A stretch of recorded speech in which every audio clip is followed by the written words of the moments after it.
I always feel like that's kind of a very Facebook ad strategy, isn't it? To like say, run an ad, and then whoever engages with that ad, build the audience off the back of that, and then see which ones convert well, build a lookalike audience of it, and then you're off and running, basically. So one piece of content followed by a lot of other little bits of content can work ridiculously well. YouTube doesn't work quite so well as that, partly because the CPM is a little bit higher typically from YouTube, and likewise because people aren't constantly going to Facebook. Aren't constantly going to YouTube. Like with Facebook, if you kind of open up your phone, I probably open up my phone and go to my Facebook feed at least 4 times a day, I would say, probably more. And you know when you get those like activity feeds where your iPhone says to you, you've been using social media for this many hours per week. You're like, that's depressing. It's always a higher number than you want it to be.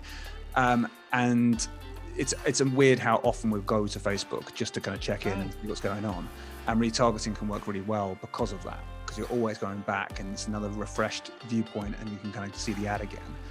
Whereas with YouTube, it's far more infrequent. We don't go to YouTube quite so much. It might be different with a younger audience, but definitely not with an older audience. It might be once a day, once every 3 days, maybe.